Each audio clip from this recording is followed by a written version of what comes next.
আনুমানিক কতটা নারীর সাথে সে মেলামেশা করছে? ওর ও আমাকে খুব গর্ব করে বলেছে সে 5,000 বডি কাউন্ট তার আছে। 5,000 সে গর্ব করে বলেছে। ও মাই গড, লাইলা খালা এই কি বোম ব্লাস্ট করলো মামুনকে নিয়ে।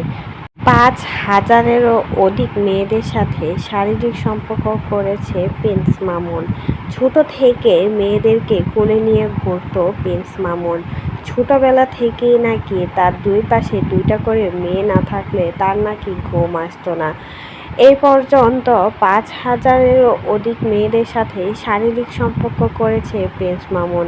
এবার সাংবাদিকদের সামনে বড় গলায় বলল লাইলা বলল, তার থেকে যে আর কত হতে পারে সেটা বলতে পারি না। আমার কাছে সে গর্ব করে বলেছিল 5,000-এরও অধিক মেয়ে তার সাথে নাকি এসব করে বেরিয়েছে।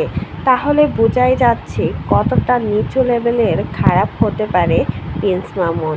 আসলে এই ছেলেটা যতটা ছোট নিজেকে দাবি করে ঠিক সে ততটাও ছোট না। সে কিন্তু ছোট কাল থেকেই নাকি সব খারাপ কাজে লিপ্ত ছিল। সব কিছুই করতো প্রিন্স মামুন। অথচ লাইলা সব টাকা পয়সা সব কিছু খেয়ে দিয়ে লাইলাকে ছেড়ে দিয়ে ধরেছে মোহনাকে। মোহনার 40 লাখ টাকা খেয়েছে প্রিন্স মামুন আর তার মা মিলে। এখন মোহনাকেও ভালো লাগে না। বিয়ের পর থেকে মেয়েটার গায়ে হাত তুলতো। তার পক্ষ নিয়ে এবার লাইলাও কিন্তু মুখ খোলা শুরু করেছে প্রিন্স মামুনকে নিয়ে। কারণ লাইলা প্রথমে কিন্তু এই মেয়েকে সাবধান করেছিল, কিন্তু সেই মোহনা লাইলার কথা পাত্তা না দিয়ে প্রিন্স মামুনকে এত বেশি ভালোবেসেছে যে বিয়ের আগে থেকে গর্ভবতী ছিল। বিয়ের আগেই অ্যাবর্শন করে বাচ্চাটাও কিন্তু শেষ করেছিল।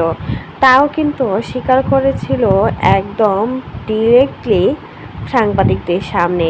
সবটাই আবার প্রমাণিত হয়ে গেল প্রিন্স মামুন আসলেই খারাপ। তা না হলে প্রত্যেকটা মেয়ের জীবন এভাবে করে কি ধ্বংস করে দেয়? লাইলা হয়তো বা তার বিয়ে করা বউ ছিল না, কিন্তু মোহনা কিন্তু তার বিয়ে করা বউ ছিল। তো এই বিষয়ে যদি আপনাদের কোনো মতামত থাকে সেটা কিন্তু কমেন্ট বক্সে জানাবেন।